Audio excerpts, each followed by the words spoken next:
warahmatullahi wabarakatuh.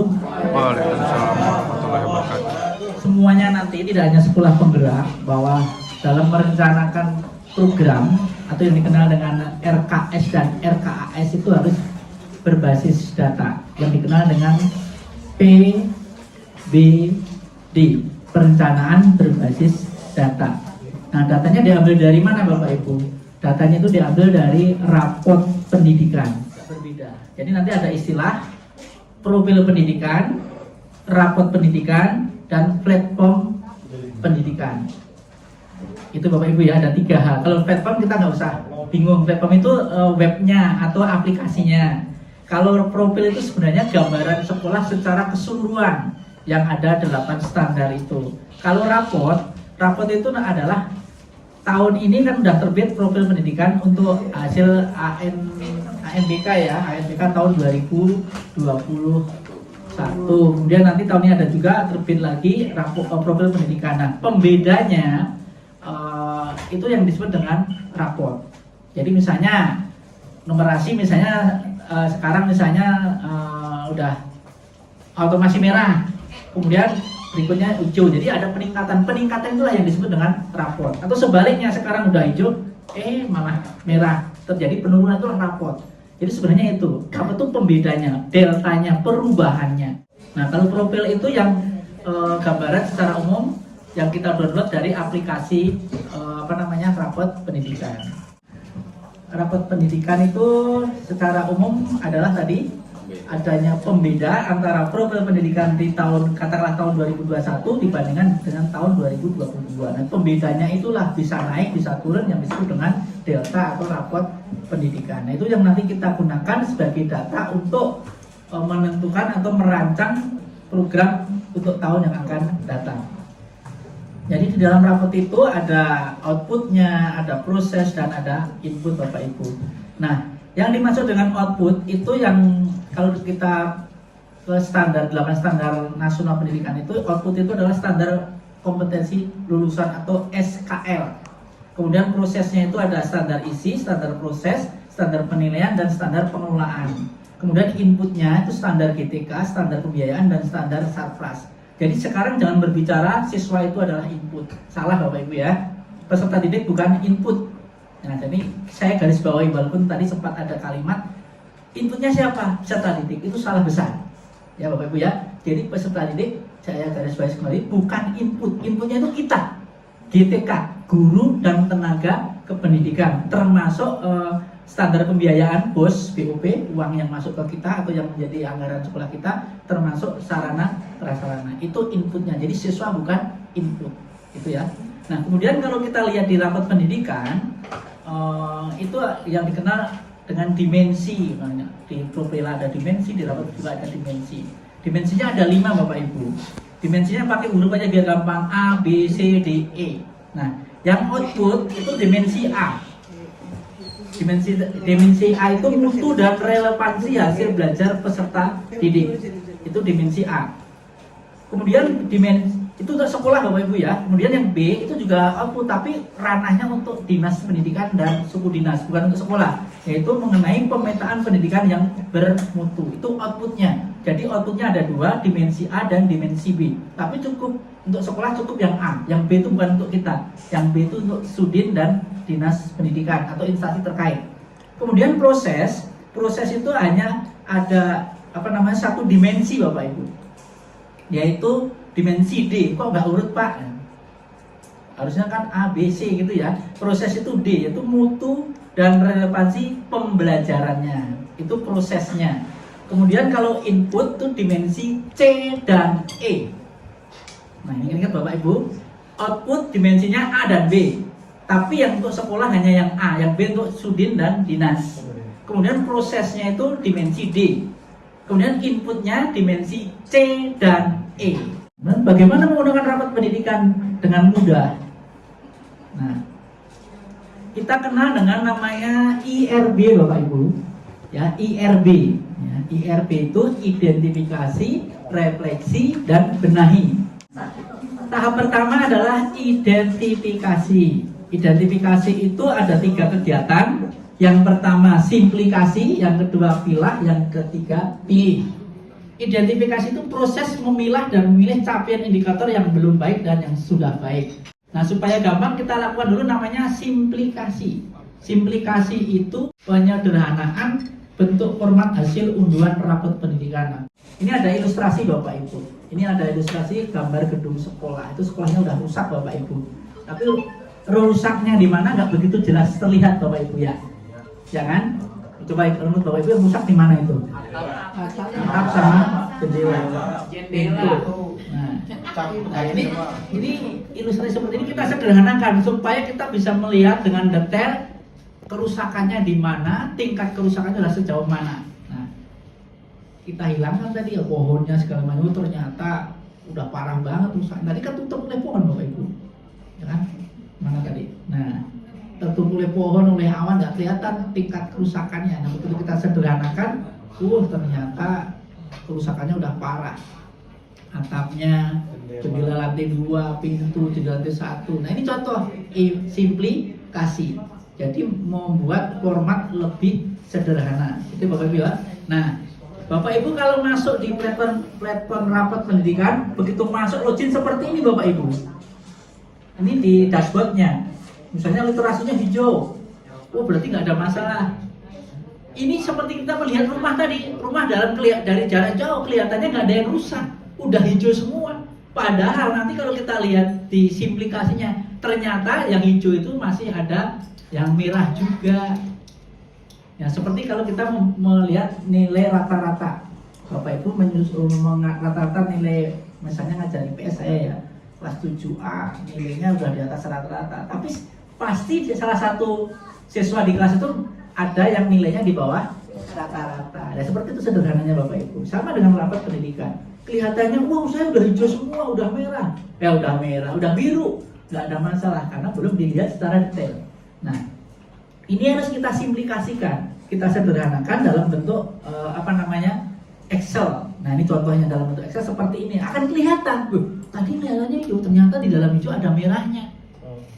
Nah, itu contohnya Bapak, ini namanya simplikasi, penyederhanaan formatnya supaya mudah dianalisa. Nah, lanjut Bapak Ibu ya.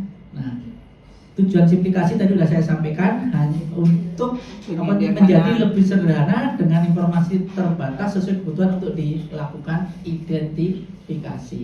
Nah, kemudian setelah disederhanakan, setelah simplikasi, kita pilah dan pilih. Ini bahasanya pilah dan pilih. Ya, kita pilah dan pilih berdasarkan yang pertama itu yang paling gampang warna Bapak Ibu. Kalau lihat warna kan paling gampang ya. Mana yang hijau, mana yang biru, mana yang kuning, mana yang merah. Jadi yang pertama berdasarkan warna dan capaian serta berdasarkan prioritas. Nah, ini agak susah tuh yang capaian nanti. Yang warna paling gampang Bapak Ibu. Nah, Bapak Ibu, tahapan pilah dan pilih yang pertama difilter berdasarkan warna. Jadi Bapak Ibu nanti harus paham dulu. Yang perlu diperbaiki atau yang belum baik itu warnanya kuning dan merah. Kalau yang sudah baik warnanya hijau dan biru. Ini pertama nih. Tuh, warna kuning dan merah masuk kelompok indikator yang belum baik. Harus kita intervensi, harus kita masukkan dalam program yang akan datang. Itu Bapak Ibu. Ini caranya gampang, kalau udah tahu Excel tinggal di filter pakai warna, nanti ngumpul sendiri. Yang merah ngumpul jadi satu, yang kuning ngumpul jadi satu, tinggal copy paste ke tempat atau sheet yang berbeda. Ya, nah kemudian ada juga yang berdasarkan capaian indikator. Ini yang agak susah. Nah, ini Bapak Ibu kalau lebih gampangnya. Tadi kalau yang warna kuning dan merah itu yang belum baik. Ini sih warna dulu Bapak Ibu ya. Kemudian yang biru dan hijau sudah baik. Kemudian yang nggak ada warnanya, kalau Bapak Ibu lihat di rapat pendidikan ada yang tidak berwarna, artinya putih. Nah, putih itu melihatnya dari mana? Kalau putih dilihat dari nilai capaian yang terendah. Ya, dibandingkan misalnya yang satu kelompok itu satu domain ada 3 item, dari 3 ini nilai yang terendah yang mana? Itu yang harus kita intervensi. Nanti kita lihatkan di raportnya Bapak Ibu ya, ini teorinya dulu. Nah, ini contohnya Bapak Ibu. Nah, contoh dari hasil pilah dan pilih tadi. Nah, ada dimensi A, dimensi B, C, D dan E. Yang sudah baik kita kelompokkan jadi satu di sebelah kiri ini, hal yang sudah baik. Ya, kemudian Hal yang belum baik kita kelompokkan di sebelah kanan itu yang berwarna kuning dan merah. Nah, kemudian setelah dikelompokkan seperti ini Bapak Ibu, tadi caranya sudah tahu ya, menggunakan warna di short atau di filter menggunakan warna. Dikelompokkan sekali lagi, yang kita fokuskan yang di sebelah kanan Bapak Ibu. Sebelah kanan itu yang masih belum baik, yang berwarna merah maupun yang kuning. Nah, kemudian dilanjut ke kelompok pakai lembar istilahnya ya, lembar kerja tadi LK yang ini tadi LK 1. Jadi ada lembar kerjanya, tahapan-tahapan menganalisis itu ada lembar kerjanya. Ini tahapan untuk LK 1-nya, pilah dan pilih tadi. Kemudian ini lembar LK 1B. Nah, bahwa dimensi A itu ada 3 Bapak Ibu, yang paling penting untuk sekolah: A1, A2, A3. Ini Bapak Ibu ya, saya ulangi, A1, A2, A3. Ini nanti harus dilihat satu persatu. Ini wajib Bapak Ibu, prioritas pertama yang harus kita analisis. A1 itu tentang literasi, A2 numerasi, A3 karakter. Ini wajib dianalisis Bapak Ibu. Kemudian yang wajib lagi setelah kelompok A atau dimensi A adalah dimensi D4 dan D8. 5 dimensi ini wajib dianalisis. Prioritas pertama Bapak Ibu. Ini ya, prioritas pertama. Jadi Bapak Ibu harus hafal A1, A2, A3, D4, D8. Jadi saya ulangi lagi. Yang pertama A1 literasi, A2 numerasi, A3 karakter, D4 iklim keamanan sekolah, dan D8 iklim kebinekaan. Kemudian yang sebelah kanan tabel 2 itu penyerta Bapak Ibu. Itu mungkin nanti menjadi penyebab kenapa yang tabel sebelah kiri nilainya rendah.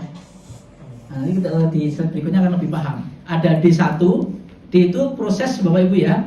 D1 kualitas pembelajaran, D2 refleksi dan pembelajaran oleh guru, D3 kepemimpinan instruksional, D12 kesenjangan fasilitas sekolah antar wilayah, E2 proporsi pembelajaran peningkatan mutu guru dan tenaga kependidikan. Itu mungkin menjadi penyebab kenapa tabel yang sebelah kiri nilainya rendah. Makanya yang prioritas pertama yang kita analisis adalah di tabel 1 tadi yang ada 5 itu Bapak Ibu ya. Literasi, numerasi, karakter, iklim keamanan sekolah, dan iklim kebinekaan. Itu harus hafal nanti yang 5 itu Bapak Ibu. Nah, kita lanjut Bapak Ibu. Itu tadi baru identifikasi, baru mengelompokkan mana yang baik, mana yang belum baik. Nah, setelah dikelompokkan, tabel itu adalah refleksi.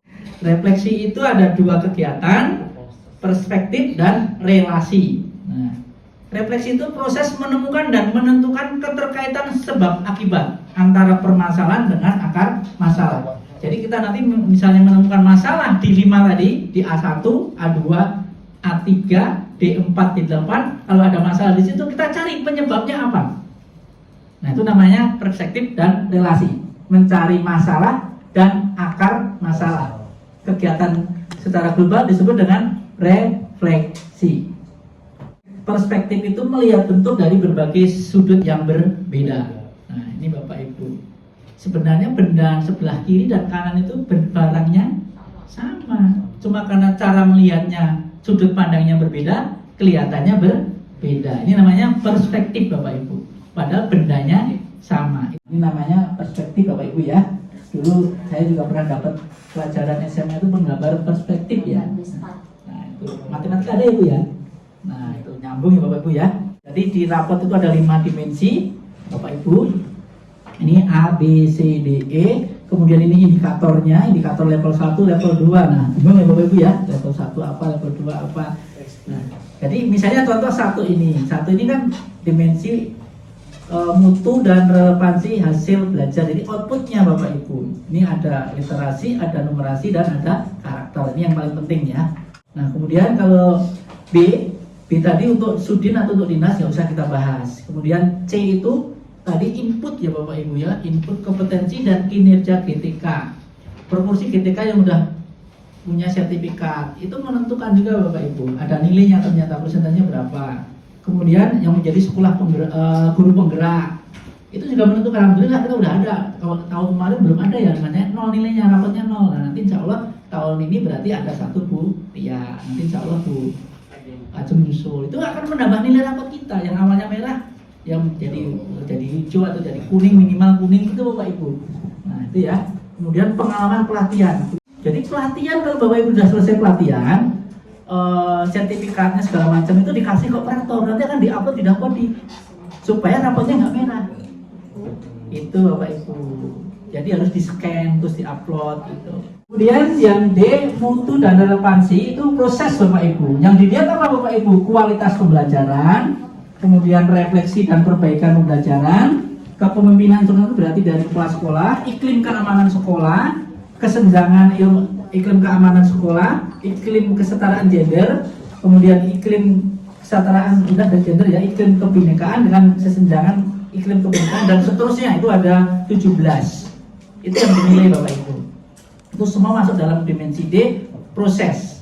Kemudian E itu termasuk input, itu pengelolaan sekolah yang partisipatif ya, transparan dan akuntabel. Salah satunya partisipasi dari orang tua dan peserta didik. Kemudian ini Bapak Ibu, tadi disederhanakan seperti ini Bapak Ibu.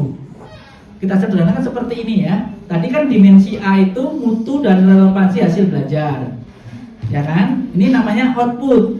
Nah, kemudian dari mutu ini dibagi menjadi 3. Mutu itu meliputi literasi, numerasi, dan karakter. Nah, ini bisa menjadi masalah Bapak Ibu. Oh, misalnya literasinya merah, berarti masalah. Ya, kalau merah atau kuning berarti terjadi masalah di literasi. Kemudian kita cari penyebabnya apa, akar masalahnya. Akar masalahnya bisa di dalam dimensi itu sendiri. Masih di A, yaitu A1.1 lebih detail. Oh ternyata masalahnya ada di membaca teks informasi. Nah, atau mungkin di A1.3 kompetensi mengakses dan menemukan isi teks. Jadi lebih detail. Literasi, kemampuan literasi, masalahnya, akar masalahnya ada di mana? Oh ternyata ini bisa jadi semuanya. A1.1 sampai A1.5. Kemudian pemetaan keterkaitan sebab akibat antara masalah dengan akar masalah. Nah, ini dipahami dulu Bapak Ibu. Ini harus paham yang ini. Cara nanti untuk menganalisis, terutama staff manajemen ya, cara menganalisis apa tuh harus paham ini dulu. Tadi kan ada output, ada proses, ada input. Nah, output itu bisa jadi permasalahan timbul di outputnya sendiri. Tadi yang bermasalah A1, oh ternyata penyebabnya di A1.1 misalnya. Itu berarti masalahnya timbul di internal output itu sendiri. Paham Bapak Ibu? Nah, kemudian mungkin terjadi di proses. Kenapa literasinya rendah? Oh ternyata prosesnya. Nah berarti masalahnya ada di D. Bisa D1, D2, D3 dan seterusnya. Berarti kalau masalahnya ada di input, penyebabnya ya input itu sendiri, guru itu sendiri. Jangan nyalain proses, jangan nyalain output. Itu skemanya Bapak Ibu. Kalau permasalahan ada di output, bisa jadi penyebabnya di output itu sendiri, di proses atau di input. Kemudian yang kedua, kalau permasalahannya di proses, bisa terjadi penyebabnya di proses itu sendiri atau di inputnya. Output nggak boleh disalahkan. Nah, yang ketiga, kalau masalahnya di input, ya penyebabnya input itu sendiri. Kemudian jenis relasi Bapak Ibu. Relasi itu tadi hubungan sebab akibat. Mana akar masalah, mana masalahnya, mana akar masalahnya. Nah, relasi bisa berasal dalam indikator itu sendiri. Contoh, masalahnya di D1. D1 itu kualitas pembelajaran rendah yang disebabkan oleh suasana pembelajaran yang tidak kondusif. Dukungan afektif dan aktivasi kognitif belum diberikan oleh guru. Kita cari masalahnya di mana? Di dalam indikator itu sendiri. Ada D1.1, ternyata manajemen kelasnya belum bagus. Ternyata dukungan afektif masih pasif. Aktivasi kognitif juga masih pasif. Ini berarti akar masalahnya berasal dari dalam indikator itu sendiri. Ini contoh Bapak Ibu. D1 penyebab, D1 itu masalah, D1.1 akar masalah, D1.1, D1.2, D1.3 itu akar masalah. Jadi masalahnya ada di dalam indikator itu sendiri. Itu pertama, bentuk yang pertama. Sekarang bentuk yang kedua, relasi antar indikator. Masalahnya ada di A1. A1 tadi apa Bapak Ibu? A1 literasi. Literasinya rendah. Penyebabnya apa? Oh, bisa jadi dari prosesnya. Dari indikator lain, dari dimensi lain, yaitu dari D1. Pembelajarannya rendah. Ya, ini relasi antar indikator. Dari karakter, penyebabnya dari proses. Nah, kalau sudah identifikasi, refleksi, baru dibenahi. Kalau sudah tahu permasalahannya, tahu akar permasalahannya, bagaimana cara mengatasinya. Itu namanya benahi, mencari alternatif pemecahan masalah. Nah, pemerintah juga sangat baik Bapak Ibu. Ibarat dokter, kita punya obat generik. Obat generik itu tinggal pakai, disesuaikan dengan kondisi sekolah.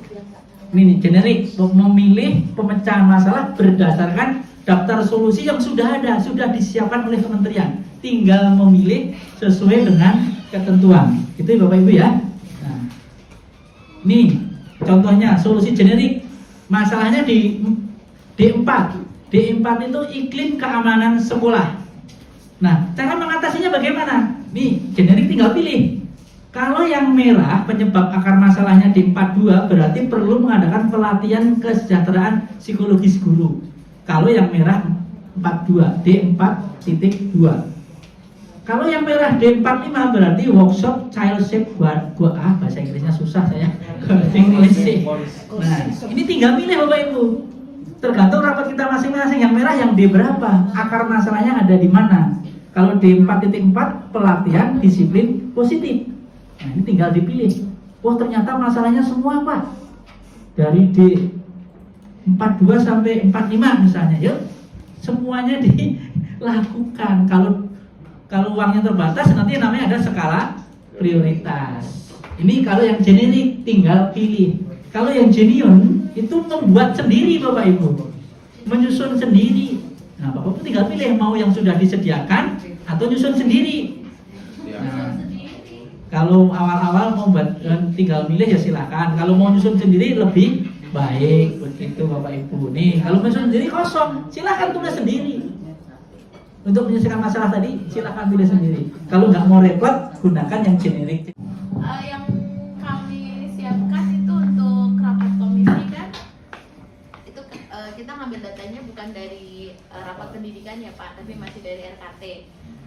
Walaupun RKT kita tahun 2021-2022 udah masuk sekolah penggeraknya gitu. Jadi antara program yang yang ada di yang rapot sama yang sudah kita unit di situ itu ada yang beda. Berarti dari keduanya mungkin kita padukan menjadi satu. Cuma untuk data rapotnya teman-teman kan belum megang. Kemudian untuk template-nya kalau Bapak udah punya yang baku, mendingan kita pakai template yang itu aja gitu. Nanti kalau dikirim silakan bekerja menurut komisi yang dibentuk Bu Puji tadi. Aturan mainnya kurang lebih saya mohon maaf. Saya akhiri. Assalamualaikum warahmatullahi wabarakatuh.